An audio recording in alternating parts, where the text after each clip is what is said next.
우리가 일생을 살아가면서 받은 은혜에 감사하는 사람도 있겠지만 그 은혜를 모르고 살아가는 사람들이 너무 많다는 것을 우리는 잊지 말아야 될 것입니다.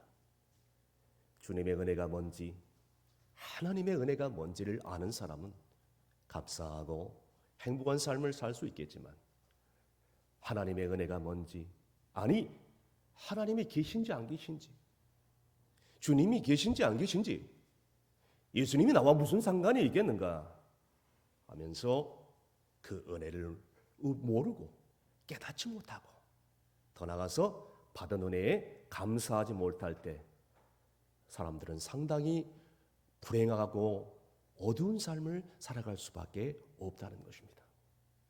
그렇다면 하나님께서 우리를 향하신 하나님의 그 원하는 것이 무엇일까요?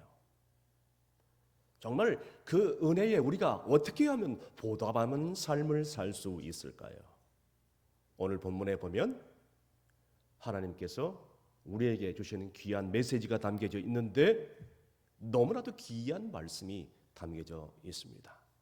오늘 이 시간에 우리는 또다시 추수감사절을 맞이하면서 정말 알지 못했던, 아예 잊어버렸던, 식어져 버렸던 감사와 은혜를 다시 한번 회복할 수 있는 여러분이 되시기를 주의 이름으로 축원합니다.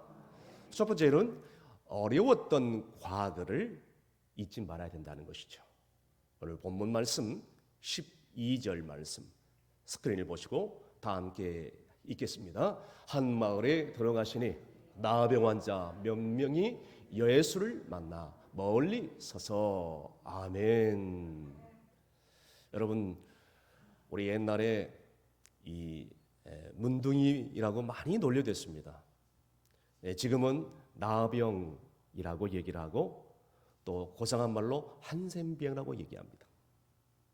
그 나병 환자 10명이 그 예수를 향하여 지금 서 있다는 것이, 한 마을에 지금 살고 있다는 것이. 그래서 그 당시에 사람들에게 얼마나 많은 멸시를 받았는지 모릅니다. 그 당시 유대 사회에서는 이 나병 환자들은 얼마나 버림받고 비참하게 정말 소외된 삶을 살 수밖에 없었다는 것입니다.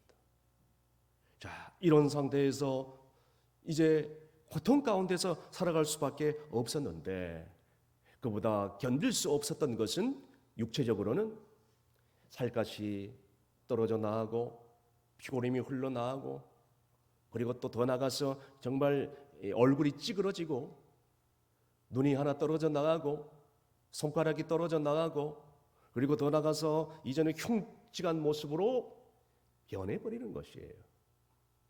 자기의 흉측한 모습을 나도 보고 가족도 볼 때 얼마나 비참하겠어요. 두 번째는 정신적으로 얼마나 고통을 당하는지, 사랑하는 사람들에게부터 멀리 떨어져 외면당하며 살아갈 수밖에 없었다는 것입니다. 사랑하는 내 가족들, 내 사랑하는 부모들, 내 남편, 내 아내, 자식들마저 다 외면하게 버리는 그런 삶을 살 수밖에 없으니 얼마나 외롭겠어요. 더 나가서 이제는 정신적으로 정말 고통 가운데서 살 수밖에 없었는데, 이제는 사랑하는 사람들과 멀어지고 또 사회적으로도 격리된 삶을 살 수밖에 없으니 하고 싶은 일도 못하고 깊은 산속 동굴에 들어가서 홀로 추운 겨울밤 추위와 배고픔에 견딜 수 없어서 떨 수밖에 없는 비참한 삶을 살 수밖에 없었다는 것입니다. 그들의 고통이 얼마나 컸겠습니까? 무엇보다도 더 큰 그들의 아픔이 있었다면 그것은 바로 영적인 고통일 것입니다. 여러분, 그 당시에 나병은 하나님의 저주라고 불리는 병이었습니다. 그래서 나병 환자는 아예 인간 이하의 취급을 해버리는 것이죠. 가족들도 멀리하고 이웃들도 멀리하고 이런 비참하게 버려진 삶을 살 수밖에 없었습니다. 하나님께로 버림받았다고 생각하고 가족들에게도 사람들에게도 외면당했다고 생각하니 이 얼마나 고통스러운 삶을 살게 없어질 것입니까?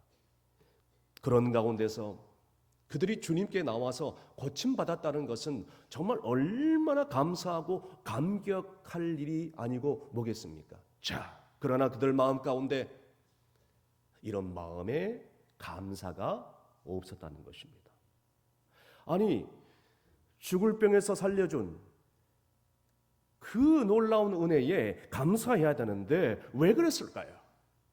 왜냐하면 그들은 과거에 그 어려웠던 시절, 고통받았던 시절, 버림받았던 시절, 비참하게 소외되게 그리고 정말 격리될 수밖에 없었던 그런 시간들과 세월들을 다 잊어버렸기 때문에 그 감사와 감격이 다 메말라져 버렸다는 것입니다.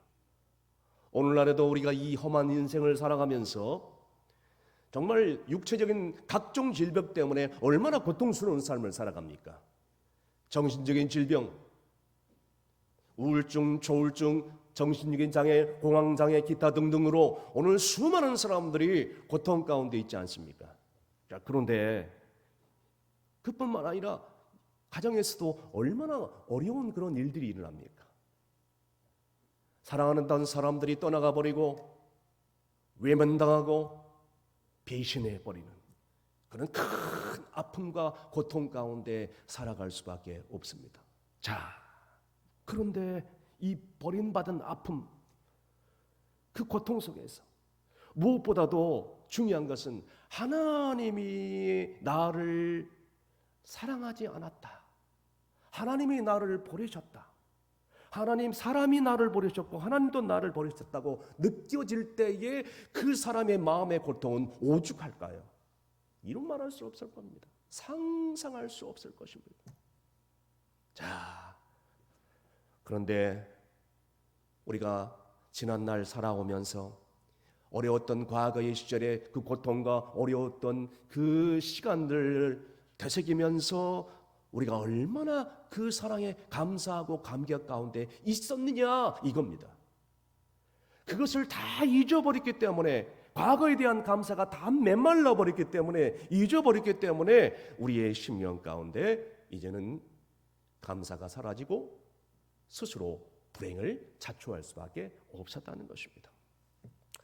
여러분이 잘 알다시피 60년대 70년대 보릿고개 시대를 지나갈 때에 우리 어렸을 때에 엄마 아버지가 이 장날이 되면 옷한벌 사주면 여러분 그날 잠이 오지 않습니다. 새 옷, 새 운동화 1년에 한두 번 사주죠. 언제 사줍니까? 설날, 그다음 추석 때. 그렇게 하지 못한 더 가난한 사람들도 있겠지만 어찌됐든 간에 시장에서 비메이커 싸구리 새 옷과 운동화를 사주면 머리맡에 두고 그것을 바라보면서 흥분돼가지고 너무너무 좋아가지고 그 어린 마음에 잠을 이루지 못한 기억이 제 안에도 있습니다. 그런데 요즘 아이들은 뭘 사줘도 감사하지 않습니다. 어른들도 마찬가지입니다. 감사하지 않아요. 감사하지 않아요.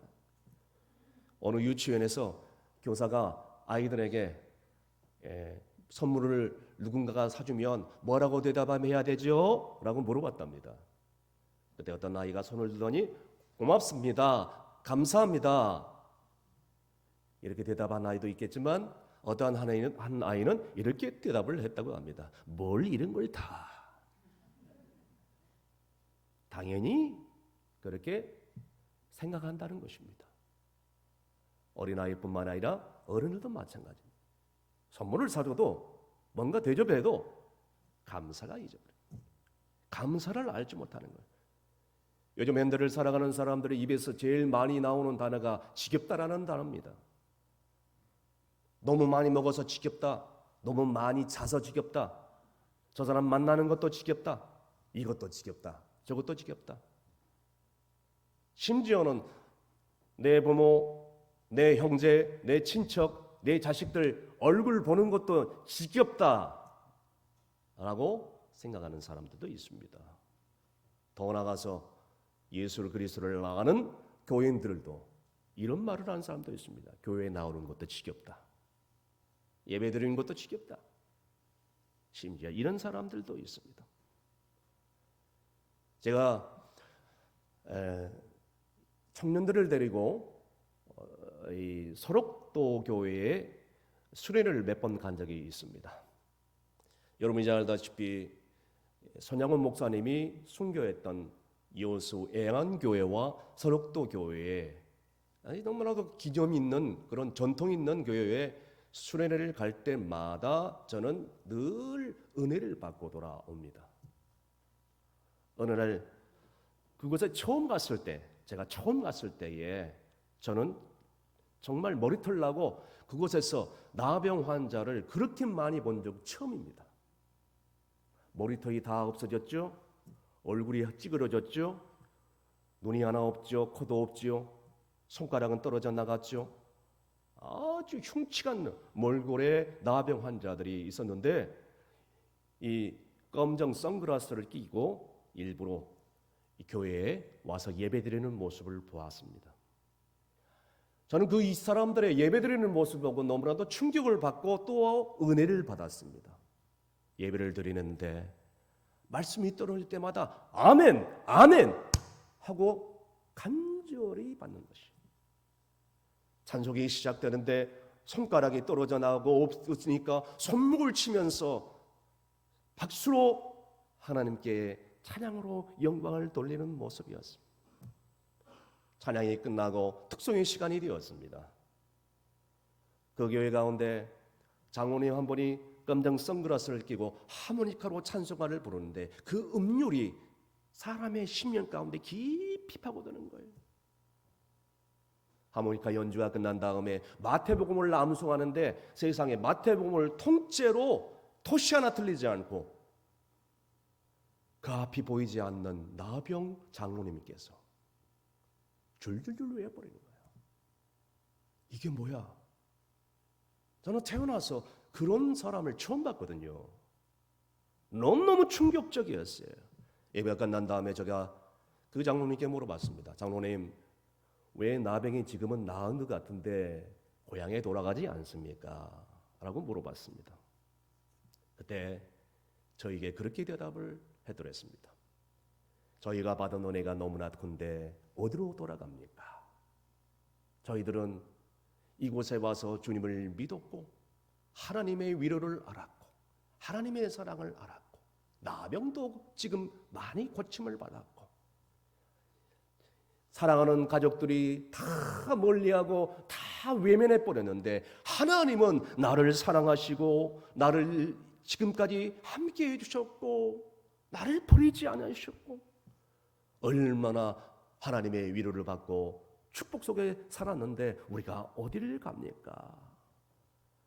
우리가 이곳을 떠날 수 없습니다. 아, 세상에 주님의 은혜가 감사한데 말씀을 받을 때 그냥 받을 수 있나요? 주님의 은혜가 감사한데 찬송을 할 때 그냥 멍하니 찬송할 수 있나요? 그럴 수 없습니다. 그 간증을 나는 장로님의 쓴 검정 선글라스 너머에 뜨거운 눈물이 흐르기 시작했습니다. 그것을 바라보며 함께 참여한 저를 위한 모든 청년들이 감격 가운데 뜨거운 눈물을 흘리기 시작했습니다. 사랑하는 성도 여러분, 우리는 이 소록도 나병 환자에 비하면 얼마나 감사합니까? 그럴 때 우리가 지난날에 그 감사를 다 잊어버렸다는 거예요. 우리의 인생 가운데 고난 없는 인생은 없어요. 아픔이 없는 인생은 하나도 없습니다. 우리 모두 다 상처와 고통을 가지고 있는 사람들입니다. 완전한 사람이 어디 있겠습니까? 육체적으로 정신적으로 건강한 사람이 어디 있겠어요? 그러나 우리 인생 가운데 하나님이 우리와 함께 하시고 우리와 동행해 주시고 우리를 위로해 주시고 끝까지 붙잡아 주시는 그 주님의 사랑과 은혜가 우리 가운데 임했다고 우리가 믿고 감사하고 기억할 수만 있다면 비록 우리의 삶이 힘들지라도 이 나병 환자를 고쳐주신 그 주님이 나를 구원해 주시고 고쳐주셨구나라는 그 주님의 그 사랑에 깨닫고 우리의 현재에 감사할 수 있고, 나를 향한 놀라운 계획을 깨닫고 남은 생에 주님께 영광 돌리며 살아갈 수 있는 하나님의 거룩한 백성이 될 줄로 믿으시길 바랍니다. 두 번째로 무엇이 소중한지 알아야 된다는 것입니다. 오늘 본문 13절 말씀 다 함께 큰 소리로 읽습니다. 소리를 높여 이르되 예수 선생님이여 우리를 불쌍히 여기소서 하거늘. 아멘. 지금 나병 환자들은 예수님을 가까이 나가지 못하고 저 멀리 서서 목이 터져라고 목청 높여서 예수 선생님이여 우리를 불쌍히 여겨주소서, 예수 선생님이여 우리를 불쌍히 여겨 주옵소서, 간절히 소리를 지르고 있습니다. 뭘 불쌍히 여겨달라는 겁니까? 옷 한 벌을 달라는 겁니까? 먹을 걸 달라는 거예요? 돈 몇 푼 쥐어주라는 것입니까? 아니잖아요. 뭘 고쳐달라는 거예요? 우리의 나병, 우리 나병을 고쳐달라는 거예요. 우리의 일생의 그 치명적인 고통과 불행의 상징인 이 나병을 고쳐달라는 거예요. 세상에, 그런데 주님께서 오늘 이 나병을 고쳐주신 거예요. 할렐루야. 자, 그러면 여러분 한번 상식적으로 생각해 보시길 바랍니다. 내 인생 가운데 가장 불행한, 가장 고통스러운 이 질병을 고쳐주셨다라고 생각하면 감사할 마음이 어찌 안 생길 수가 있나요? 인간이라면 그렇잖아요. 동물이란 몰라도. 아니, 동물도 주인의 은혜에 감사하는 동물이 있잖아요. 그런데 왜 이랬을까요? 그들은 오히려 질병이 낫고 나니까 질병을 고쳐주시는 예수님을 먼저 떠오르기보다는 가정이 먼저 떠오른 것입니다. 내가 만나고 싶은 사람이 먼저 떠오르는 것이에요. 내가 옛날에 즐겼던 그곳으로 달려간 것이, 정신없이 달려간 것이에요. 자, 무엇이 가장 소중한 것인가를 잃어버렸기 때문에 지금 예수님 앞에 달려와서 주님께 감사해야 되는데 그것을 감사하지 못하고 이 10명 중에 9명은 세상으로 돌아가 버리고 만 것입니다. 예전에 뉴스에 그런 기사가 떴지요. 해운대에서 남편이 가출한 부인을 돌아왔는데 그 부인을 흉기로 찔러 구속된 사건이 있었습니다. 알고 보니까 이 남편이 복권에 당첨되었어요. 그래서 당첨되자마자 땅을 산 것입니다. 1억을 제외하고 나머지에게 부인에게 생활비로 준 것입니다. 그 부인이 그 생활비를 쓴 것이 아니라 유흥비로 다 탕진해 버린 것입니다. 생활비가 떨어지자마자 부인은 먹고 살 것이 없다고, 돈이 없다고 원망 불평하면서 아이가 있는데도 불구하고 집을 나가버립니다. 8개월 만에 돌아온 부인을 향하여 괘씸한 그런 분을 참지 못해서 흉기를 휘두르다가 곧바로 수갑에 차버린 것이에요. 무엇이 소중한지를 모르기 때문인 것입니다. 뿐만 아니라 노점상을 하는, 자영업을 하는 그런 한 남편이 있었는데 그 남편이 이제는 복권에 당첨이 된 것입니다. 복권에 당첨되자마자 여유가 생기잖아요. 어마어마한 1억 천금을 한 번에 받으니까 이제 이성을 잃어버립니다. 씀씀이가 해퍼집니다. 유흥부로 쓰기 시작합니다. 그리고 결국에는 외도, 바람을 피우게 됩니다. 아내가 눈치를 채자 아내에게 잦은 불화가 생겼고 아내를 가차없이 폭력을 가하는 폭력 남편으로 변하기 시작했습니다. 결국 아내가 더 이상 살 수 없다. 이혼 소송 제기를 하고 이혼당할 수밖에 없습니다. 자, 이혼을 이렇게 당하면 어떻게 됩니까? 여러분 잘 아시죠? 위자료를 줘야 됩니다. 재산 분할금을 아내에게 줘야 됩니다. 위자료 주고 재산 분할금 주고 아이는 자기가 키우는데 아이를 키우는 그 양육비까지 자기가 다 감당하느라고 이제는 남은 것이 하나도 없어. 돈 한도 없어요. 복권에 당첨된 돈은 다 이미 사라져 버렸어. 쪽박 신세가 돼버리고 만 것입니다. 무엇이 소중한지를 모르는 사람이에요. 주님이 말씀합니다. 마태복음 16장 26절 말씀에 주님이 뭐라고 얘기합니까? 다 함께 큰 소리를 읽습니다. 시작. 사람이 만일 온 천하를 얻고도 제 목숨을 잃으면 무엇이 유익하리요? 사람이 무엇을 주고 제 목숨과 바꾸겠느냐? 아멘. 여러분, 아무리 돈이 최고라지만 가정보다 중요하지 않습니다. 동의하시면 아멘 하시길 바랍니다. 아무리 물질이 필요하다지만 사람보다 중요하지 않습니다. 아멘. 아무리 명예도 소중하다고 생각하지만 가정보다 소중하지 않습니다. 명예보다 중요한 것은 우리의 행복입니다. 또 나가서 아무리 목숨도 중요하지만 목숨보다 중요한 것은 예수 잘 믿는 영원한 생명인 줄로 믿으시길 바랍니다. 영생이 너무나도 중요한 것이 무엇과 바꿀 수 없다. 주님이 얘기한 것입니다.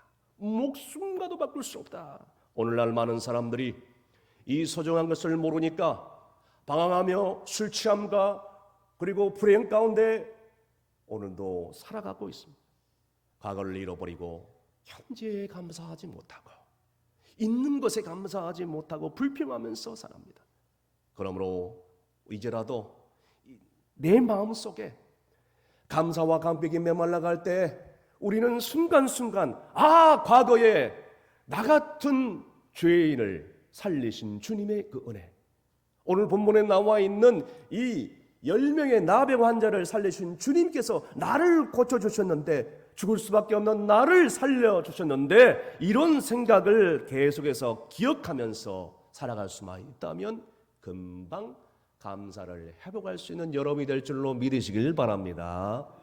끝으로 받은 은혜에 감사해야 된다는 것입니다.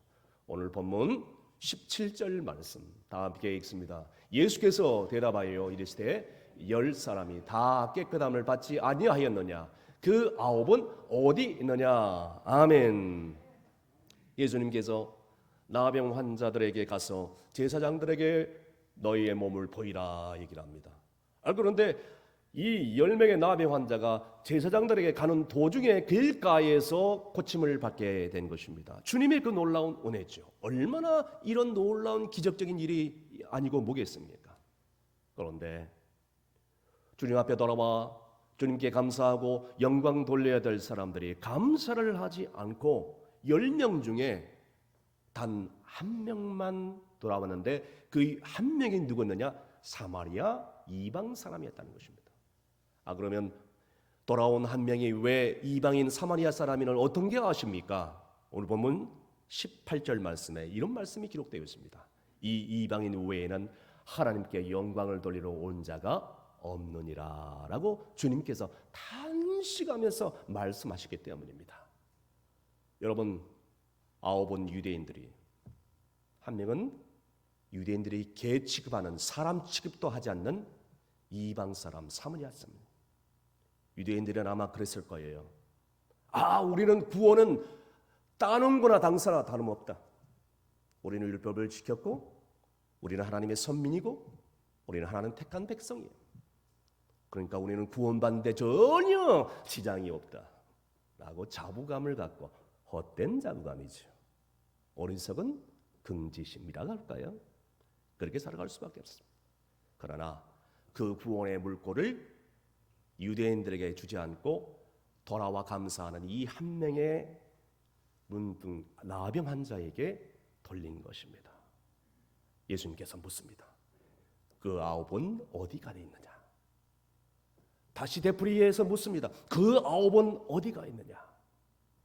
그리고 마지막에 너무너무 중요한 말씀을 돌아와 감사하는 이 사마리아 이방인 사람에게 얘기를 합니다.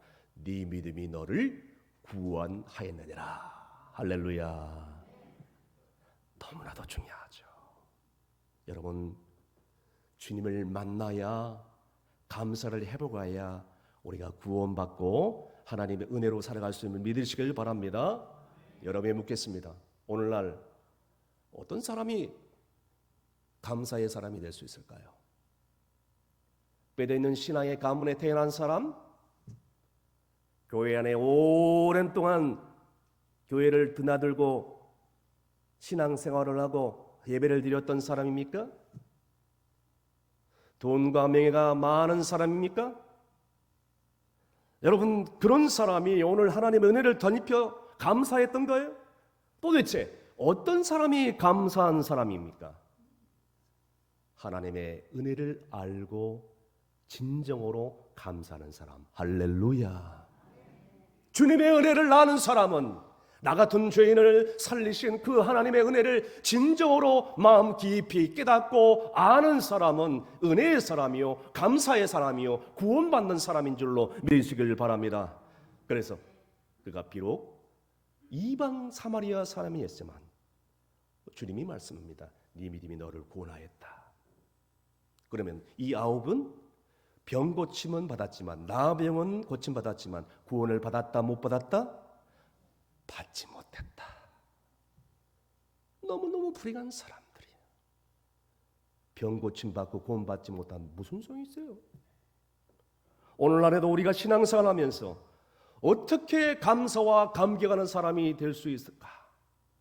그 받은 은혜를 평생 잊지 않고 되새기면서 감격 가운데 사는 사람, 더 나가서 그 감사가 너무나도 놀라워 그 감사가 그의 삶 가운데 향기로 드러나서 많은 사람들에게 영향력을 끼칠 수밖에 없는 삶.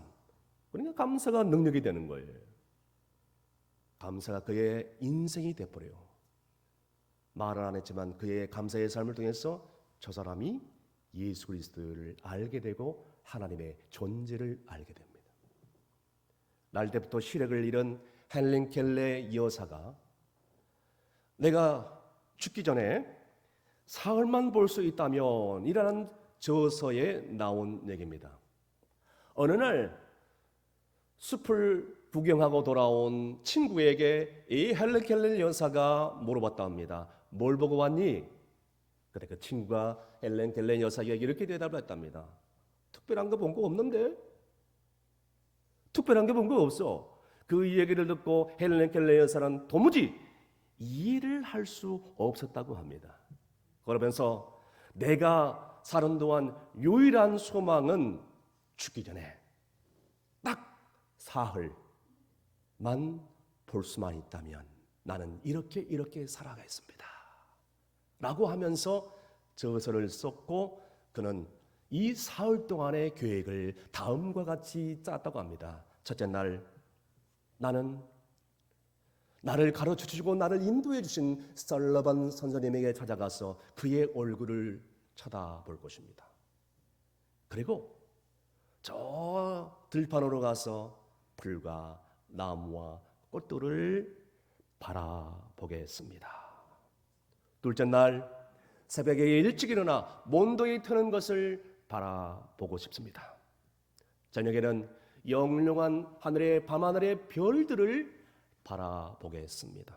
마지막 세 번째 날에는 아침 일찍 저 큰 길로 가서 아침에 출근하는 사람들의 활기찬 얼굴을 바라보고 싶습니다. 점심때는 아름다운 보고 싶은 영화를 보고 저녁 때는 쇼윈도에 전시되어 있는 상품들을 구경하고 집으로 돌아와 사흘 동안 눈뜨게 해주신 주님께 감사의 기도를 드리겠습니다. 얼마나 감격스러운 고백입니까? 듣지도 못하고 보지도 못하고 말하지도 못한 평생 삼중고에 시달린 이 헬렌 켈러의 여사, 이 훌륭한 삶을 살아갔던 이 고백을 들으면서 저는 고백을 들을 때마다 너무나도 제 자신을 반성하게 됩니다. 나는 과연 이렇게 간절한 그런 한문을 가지고 사모하면서 살고 있는가? 나는 과연 이런 감사의 고백을 할 수 있을 것인가? 나도 만약 맹인이라면 단 3일만 눈을 뜰 수 있다면 나는 진정으로 뭘 할 것인가? 사랑하는 성도 여러분, 오늘 우리가 이 헬렌 켈러 여사처럼 이미 소유하고 있는 것에 감사하고 그것에 대해서 진지하게 생각할 수만 있다면 우리는 지난 삶보다도 더 훨씬 된 아름답고 행복한 삶을 살게 될 줄로 믿으시길 바랍니다. 하나님은 공평하신 분입니다. 남에게 없는 것 우리에게 주셨음을 믿으시길 바랍니다. 여러분, 그것을 깨달아야 됩니다. 그러므로 우리가 없는 것으로 불평하지 말고 지금 현재 있는 것으로 감사할 수 있기를 바랍니다. 끝으로 오늘 우리 다시 추수감사주의를 보내면서 정말로 우리의 지난날 우리 마음속에 감사와 감격을 다시 한번 회복할 수만 있다면, 다시 말씀드려서 주님의 은혜를 깨닫고 받은 은혜에 감사할 수 있게 되어질 때 우리의 남은 일생 동안에 감격과 행복의 삶을 살게 될 줄로 분명히 믿는 여러분이 되시기를 주임으로 축원합니다. 기도하겠습니다. 감사하신 아버지 하나님, 감사합니다. 지난 모든 것이 감사하고 감사한 것밖에 없습니다.